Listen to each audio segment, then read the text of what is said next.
on Kiss 92.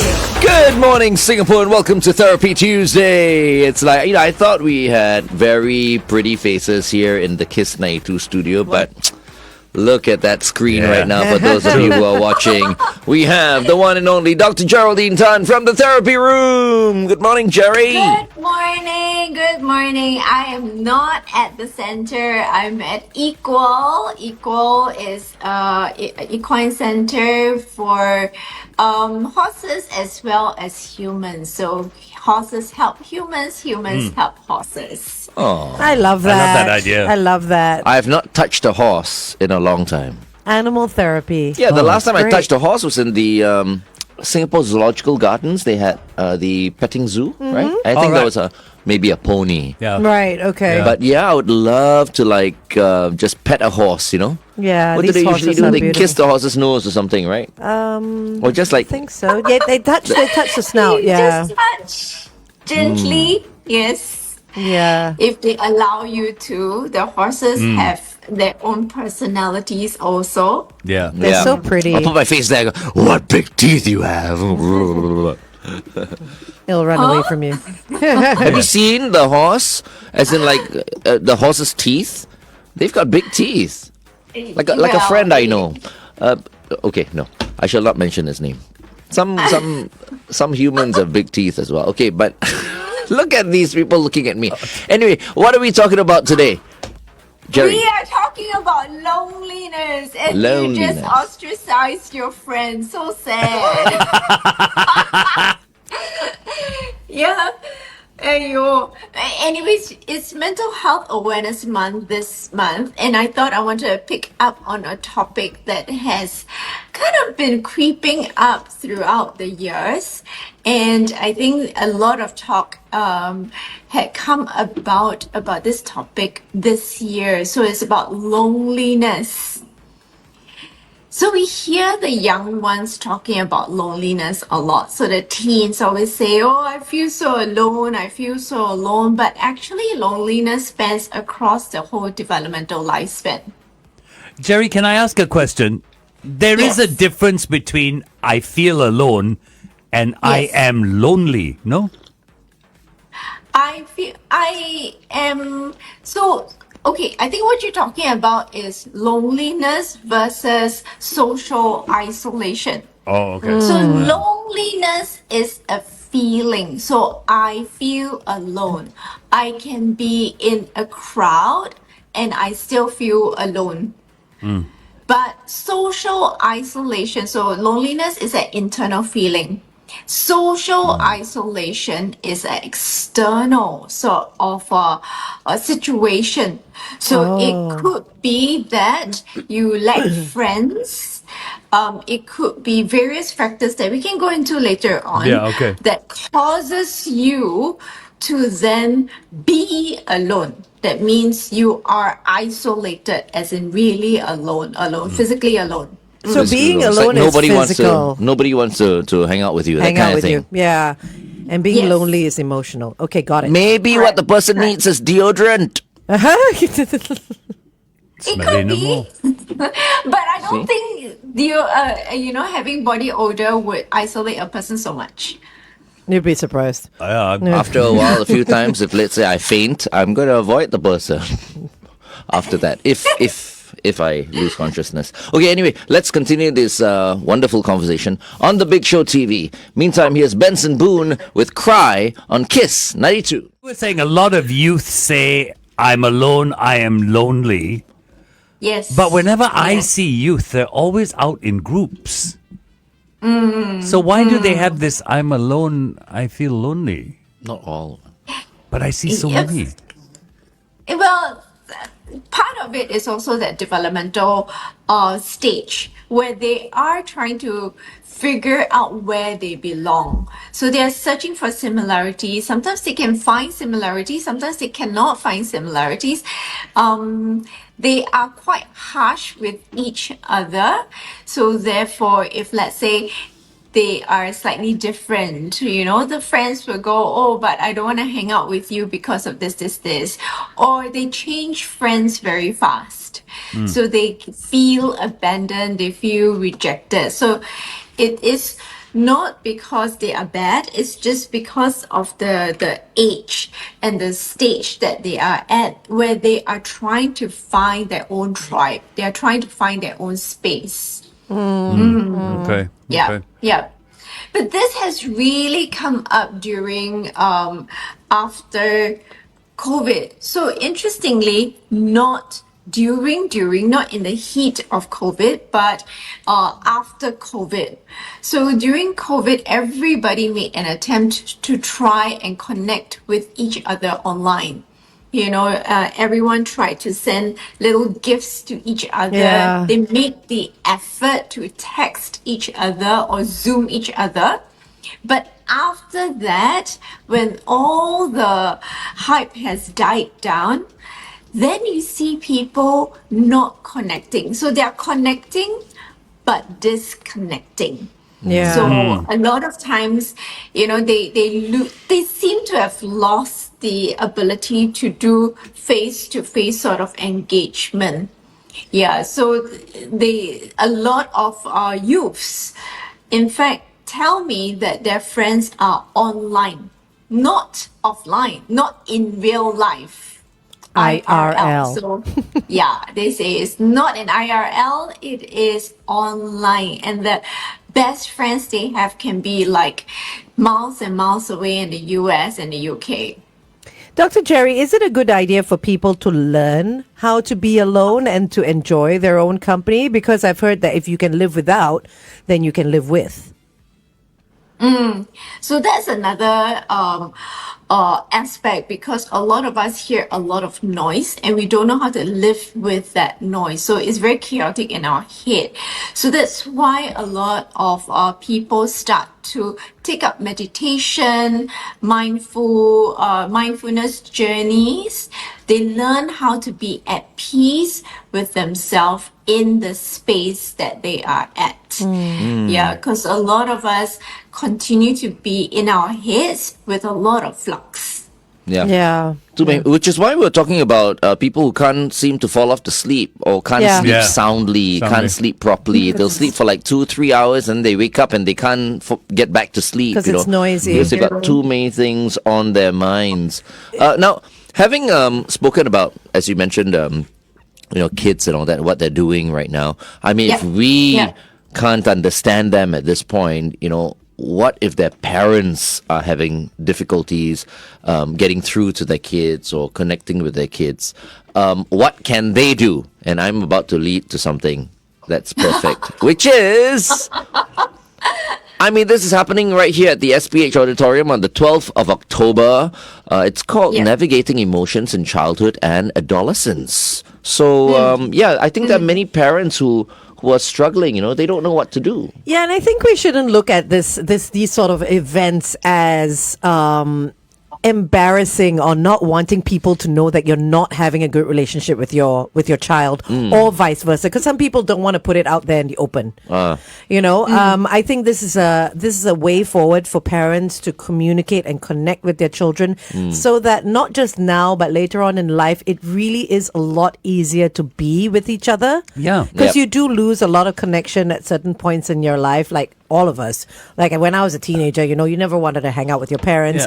You never cared if they understood you, or you always thought they never did. But I think these kind of events are great because, if anything, it just gives you some time to spend together. The way I look at an event like this is we're always trying to find like-minded people to be with. Yeah. Yes. Yeah. At an event like this, you find like situation people to be with. All the parents will be going through the same thing. Same All thing. the kids will be and going through the same. That in itself is a resource for these parents. Yeah, for sure. For sure. We'll close is. the doors. How about that? For those of you who feel like you want a little bit more privacy, we'll close the doors, okay? And, if you don't want, let's say, your photo to be taken, because we will have, people there, just inform us about it. Yeah, for sure. For sure. Absolutely. Yeah. For sure. So there are two sessions actually. There's session 1 and session 2. The special thing about session 1 is the children will be separated from the parents. So they are going to have their own activity. So it's a taster of what we do in our camps and in our workshops for children. So the children will get to experience that in a separate room, and the parents will have myself as well as Michelle from Leapfrogs, and we will be talking about different disorders and different behaviors, and and we want to have a dialogue with all the parents. Yeah, this could so that's for session 1. this could allow parents to really figure out what their child is going through, because some people have not diagnosed their kids for, say, things like autism or dyslexia or anything like that. So you're going to bring light onto all the different disorders, and some parents could finally relate. Yeah. But I've got to tell you, Yeah. over and above that, even with the topic we're talking with today, right? A lot of parents do not recognize when their signs. children are lonely. Dr. Jerry will be having an event right here at the SPH Auditorium on the 12th of October. It's called Navigating Emotions in Childhood and Adolescence, which is very appropriate considering what we are talking about this morning. Absolutely. If you're a parent and you're trying to get through to your kids and you wanna be able to connect with them better, you should be at this seminar. Jerry, for the benefit of everyone who is listening to the radio right now, could you tell them once again what they can expect from the seminar?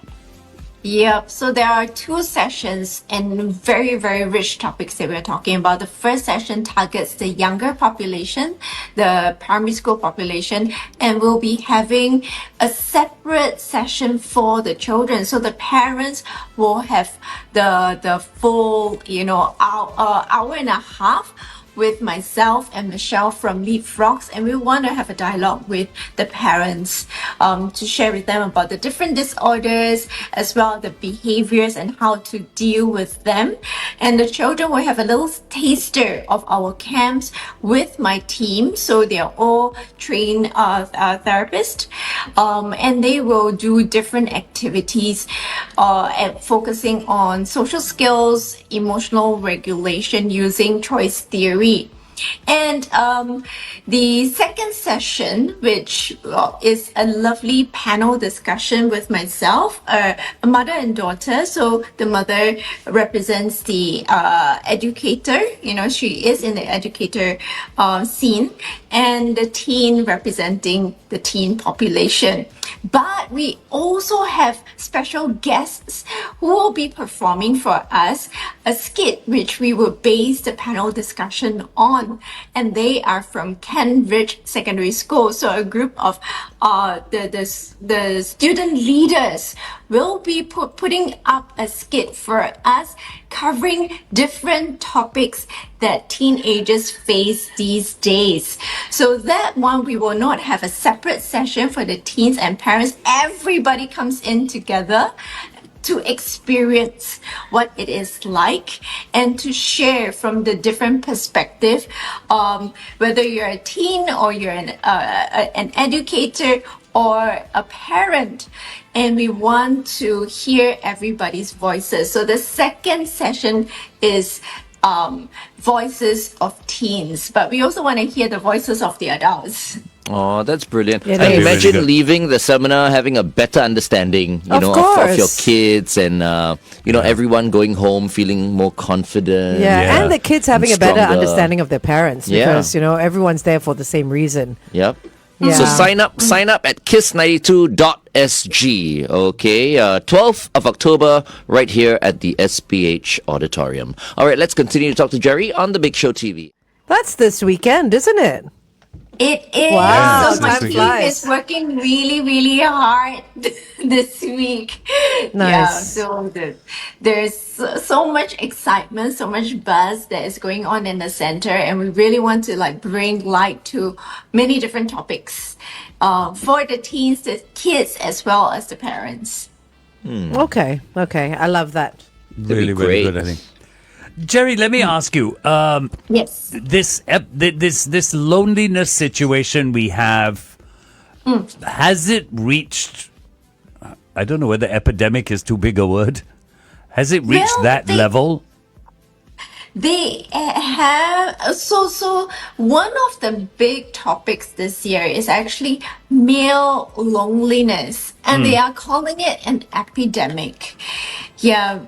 Before we go into the male loneliness epidemic, we look at 4 different areas that possibly can cause isolation. That means for someone to physically be isolated.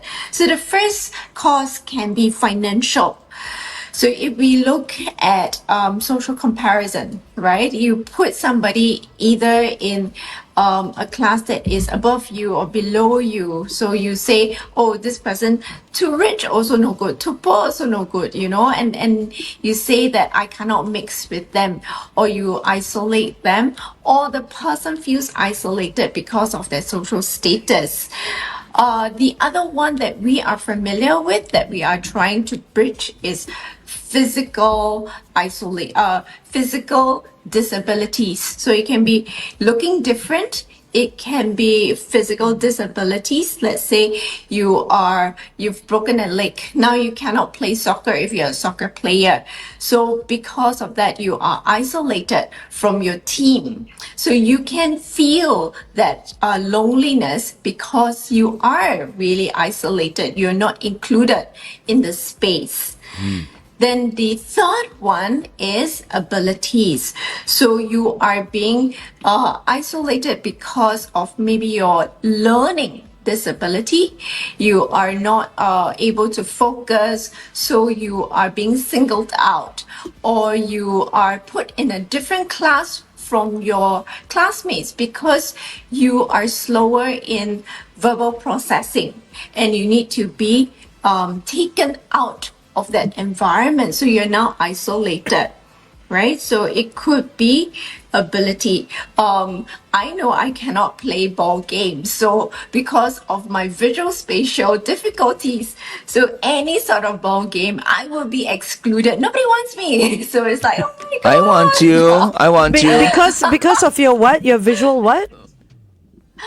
Because of the poor hand-eye coordination. So some of us have different limitations. Right. Yeah, and because of those differential abilities, we may be then excluded. Not because people purposefully want to do it, but because of in this case, the abilities or lack thereof. I think the problem is it's psychological. It's all in your head. It's a psychological thing. I'm sure Julian has told you this before. So come, let's go and play some tennis or paddle tennis. And he said, no, cannot. And then if I were Julian, I'd go like, maybe it's psychological. That's the worst thing to tell a psychologist. Yeah. It's in your head. Yeah, I'm very interested. You brought up financial, physical abilities, and circumstance.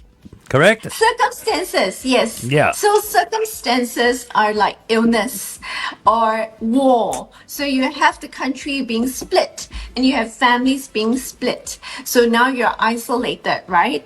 Adoption. So a lot of clients, or rather some of the clients that have come forward who are adopted, feel very isolated because they cannot share with anyone and everyone.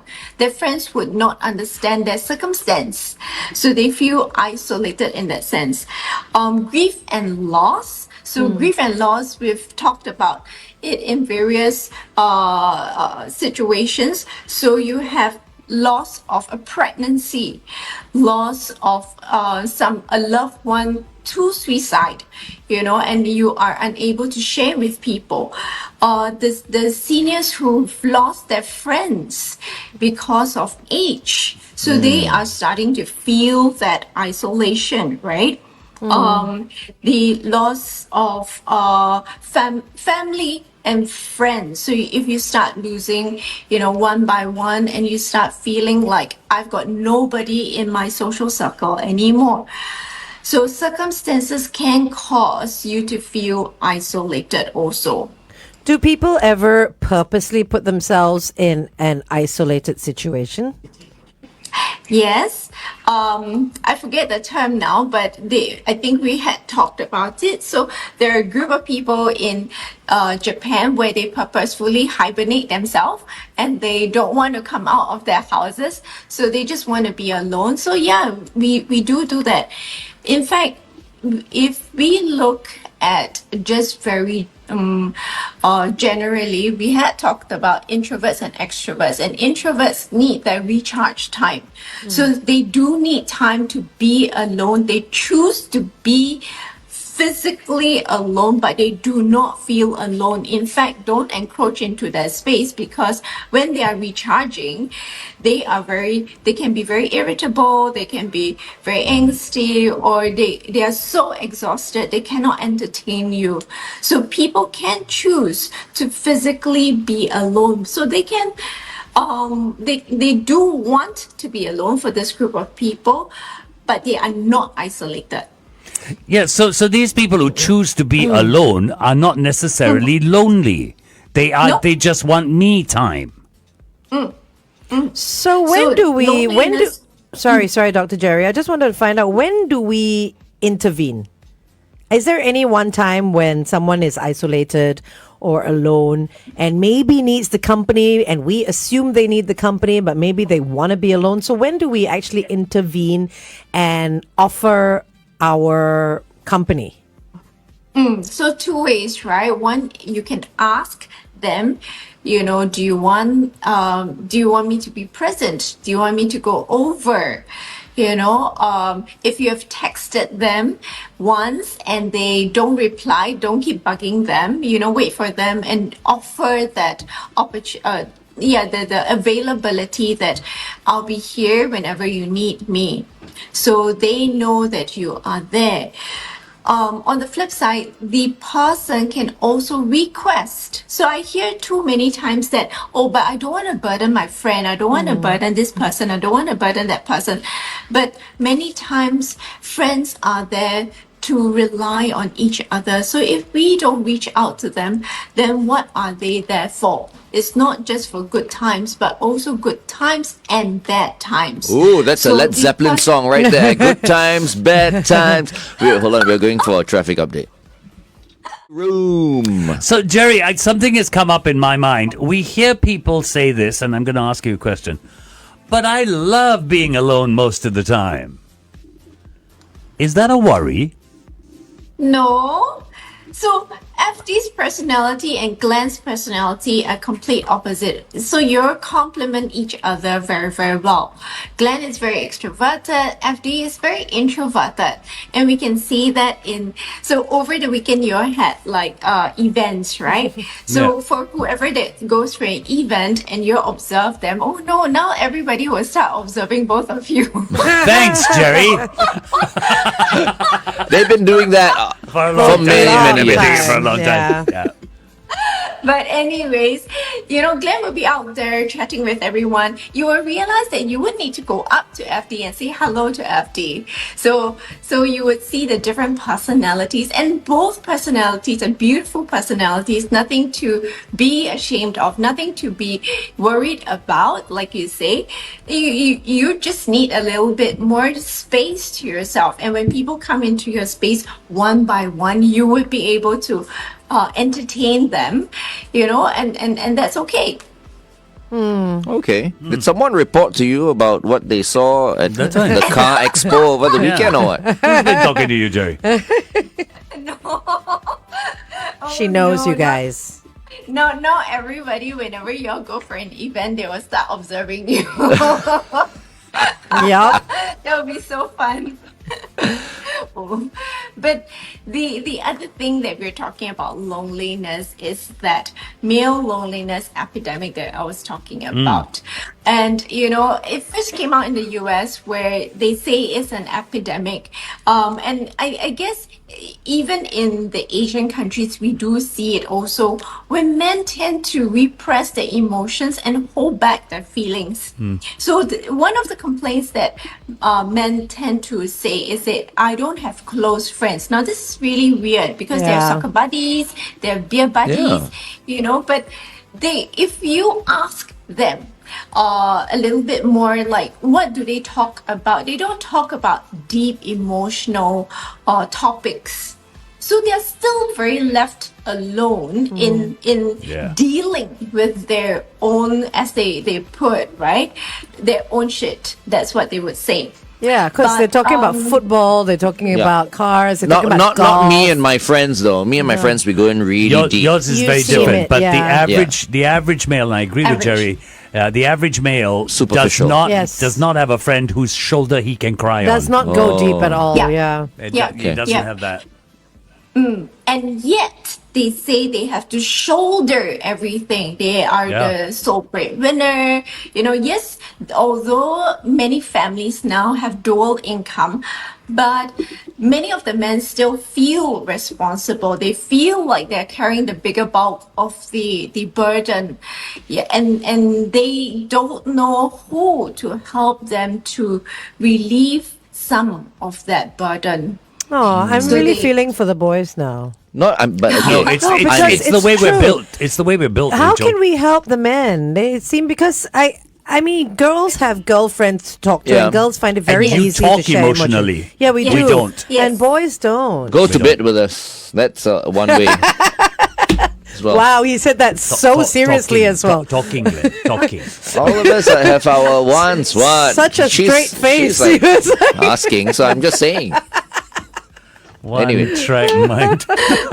Okay, up next, Christina Aguilera featuring Sabrina Carpenter. This is the latest version of What a Girl Wants on Kiss 92. Oh, we got a comment on Dr. Facebook. Jerry's like, she's still No, tickling. I'd like Jerry's opinion on this one, because this is an interesting comment. Men do not have that bonding that women have because males have higher pride.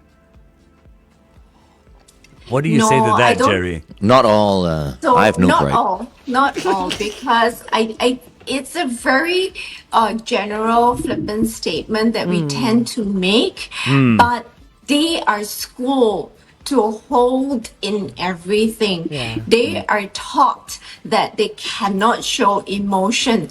They are taught that showing emotions are weak. So they will appear to be prideful or arrogant because they are taught not to show otherwise.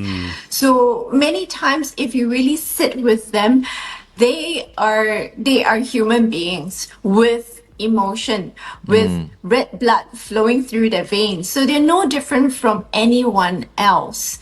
Just that they don't know where to put that burden or that stone down. I mean, it's very much like what, before we went on air, we were talking about spare the rod, spoil the child and all that. And you guys were kind of like, oh, you have to reprimand the boys with corporal punishment because otherwise they cannot be men. And that's exactly why... It could very well be it, because they're not encouraged to show their emotions. Oh, if boys cry, then they're sissies. It's not true. Well, we were all told. I don't know whether you was. I mean, I was course, numerous boys were times. brought up like that. Big boys don't cry. Exactly. My mom never said that to me. It was said to me multiple times. Actually, Big boys she was don't cry. killing two birds with one stone, actually. Because one whack with the hanger, it's painful. Once in a while, so painful, I would cry. There. Okay, so she got So both of it. I That's got why like your emotions. the pain, which would make me a little bit more tolerant, Tough. as in and tough, and at the same time, I cried. Okay. So you see, Two birds with one stone. Okay. Correct. All right. Yes, and you know what? I just want to say this, okay, because I'm known for not crying, right? But it's not that I don't want to cry. It's just that it takes something, to bring out those emotions that will make me feel something. Maybe I'm a bit, maybe tougher in that sense, right? But like over the weekend, when I was at Michelle's birthday, when Natasha went up to make that speech, I cried. Oh, did you? I did. Wow. So I turned around and I looked at Jean. I'm like, I cried. Who says I don't cry? And then I used my napkin to wipe my eye, and I had some lamb on my eye after that. No, but I often think. Sorry, Jerry, with that we're going on about our personal things, but this just stuff that you can comment on, because I feel that I cry so much now because as a child, it's big boys don't cry. Big boys don't cry. And I couldn't let that emotion out. But now and you now can. I feel I'm an adult and I can. because I'm an adult. Because you're more comfortable with yourself as Yeah. well. Wait, you talking about You know? now or throughout? No, like, now. Now? Because when I was a kid, it's big boys don't cry. Big boys don't cry. No, but 10 Big years boys- ago, you're still an adult. What? 20 years ago, Yeah, you're so still that's an what I adult. mean. You've been crying. been now, like- right? I've been It's like that. He's a crybaby, you know. No, he's not a cry baby. I've- He's just he knows how to show his. That's how he shows his emotions. It's different. I don't know. Doesn't make you a cry baby. Just If he goes because to the Malay stall and he can't get his tempeh, he'll start crying. that's not true. That's probably not. That will be a cry baby. It's when I cannot get my sambal tumis, then I That's cry. right. That he See? said that. Get it I right, tried to Glenn. stand up for you. Get it right. But it is also the changes in the society and the permission that is given now that you are reading, that you are seeing. So part of it is maturity, part of Yeah. it is also that society has given permission. There's more talk about men crying and it's okay, so and okay. we are all talking about it. Yeah. Jerry, someone's listening to us right now, and he now understands that he is lonely. He is part of that epidemic. He is lonely. What can he do for himself? Jerry's got So to know his what- circumstances. What? Okay, first and foremost, Jerry. Before you say anything, I just want to tell this gentleman, whoever you are. I mean, if you could, maybe you can get in touch with Jerry as well. But right now, Jerry, go ahead. Yeah. So already, having that community. So the radio community is a community. So getting into a community. So being here, having us hear you out is already very useful for you. That acknowledgement that you receive is important. So when we want to help ourselves, we go into a community with like-minded people. So you can do it via hobbies. So you have hobbies, you can chat with them, you can share your joys with them, you can share your downs with them. Volunteering is also a very effective way because you are engaging with a community that you love. So it could be with the young ones, it could be with the migrant communities, it could be with the seniors. And I'm going to highlight seniors because there's a Singapore research studies done that seniors 2 out of 5 feel lonely. So we want to appeal to people. So it's a very, very high number. So in the world, it is actually 1 out of 4 people. So in Singapore, it's 2 out of 5. Yeah, That's a lot. seniors who feel lonely. Yes. Yeah. So you can volunteer with different populations, including the seniors. But I think we look within our own families and households because my parents are lonely, even though they're both still But they have alive. you kids, you see. That's why. They That do, makes such but, a difference. But us kids also have our lives.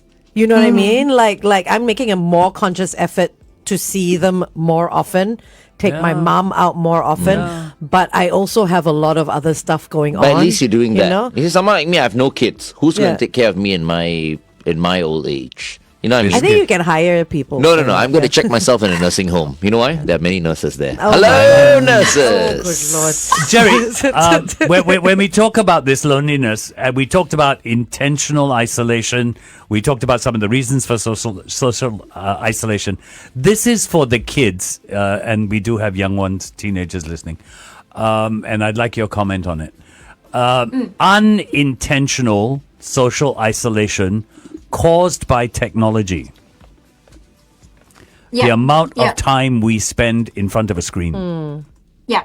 Yeah. Is that a problem? So the in 20 real seconds, Jerry, life 20 seconds. versus virtual life, in real life versus virtual life, and we constantly encourage them to come into offline community. That's why we talk about hobbies, we talk about volunteering, we talk about pets even, because that gets them off the screen. Okay, hold on. We'll And continue I will in a while. stop. A lot of parents want their kids to learn from them, Yeah. and a lot of parents forget that we also need to learn from our kids. Otherwise, this is not going to work. And It's one of a the two-way reasons street. why It's a there's a two-way disconnect, as you were street. mentioning earlier on, FD, is because kids are on their devices all the All time. the time. So well, let's just go through that once again. Involuntary or unintentional social Isolation. isolation because of technology. So they are still, so we think they are isolating themselves. They Yeah. do not think that they are isolating themselves. They love the text. They love to go online to chat with their community online. And they feel very comfortable and very accepted. Now, what we need them to understand is that they can be accepted in real life. So they are very worried about judgment, about how people think about them. So that's why the distance feels very comfortable. So what we want is to have them join communities that are like-minded, that they can start with lesser judgment. So they don't prejudge another person, and the other person is not judging them because they are engaging in something that is enjoyable for them, so like a hobby, like something that they like to engage in, like volunteering even, or even just being with their pets, because many of them enjoy the company of their pets because the pets just give unconditional love, right? Yeah. They don't, the pets don't judge. Humans being judged actually, so they feel extremely worried about that. Yeah, absolutely. Sean has messaged us on our YouTube channel, and he totally agrees. He says, yes, people are glued to their phones. It's like they're robots, even when they're out in reality, even when they're out in real life, they're still walking with their phones. That's all they care about. We also have someone else that's come on our YouTube. Their handle is Strong Power, and Strong Power says they're watching us from Brooklyn, New York. So Morning, New York. good Monday night night to you in New York. Yeah. It is now 8:44 p.m. Wow. Thanks for watching us. Thank you so much. And Jerry, of course, it is coming from Equal, Jalan Manshor, if I'm not mistaken. And Jalan Mashor, yes. right? I'm not sure. Okay. Yes. And basically what Equal does is animal-assisted intervention, right? Yes. So just tell us a little bit before you go, because, I mean, since you're there anyway, Jerry. Yes. So equine-assisted learning, and we're looking at programs and services for the community. So all these are rescued horses. So that's why I say it's horses helping humans and humans helping horses. So if the horses are not being rescued, they would either be they would end their lives, right? Or they would be fed to the lions. I think so. Yeah, so we save the horses, and the horses are used for learning. So learning about connecting, learning about teamwork, learning about patience. So there are many different themes and values that we teach, not only the individual, but also the family. So we have family programs also, and sometimes we have programs for seniors where we bring the miniature horses to the seniors. Oh, wow. It's really, really cute. Yeah, and the little horses are really like puppies. When they play, they are really quite cheeky. So come, join. You can't just walk in because they are not on display. This is not a zoo.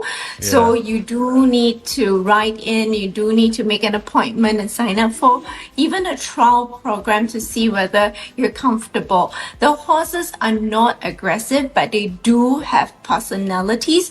So we also use that to teach the children to calibrate and regulate themselves before approaching any of these horses. That's so nice. I So know. cool. I'd love to go out there. So if members of the public want to experience this, all they need to do is just call the facility. Make an Yes, they appointment. just call or they just write in. Yes. Okay. Once again, it's Equal, spelled EQUAL. Yes, the same spelling as the artificial sweetener. That's right. Yes, nothing artificial here, though. Okay, Jerry. Before you go, your quote. Yes. So Maya Angelou says this, and this is going out to all the listeners out there, all the emo kids who love their music. And she says, music was my refuge. I could crawl into the space between the notes and call back to loneliness. So that's Lonely, I'm Mr. Lonely. I have nobody. Okay, thank you so much, Jerry, for joining us today. glad to be here. See everybody on Saturday. No. Yes, everyone, please sign up right now, kiss92.sg, all right?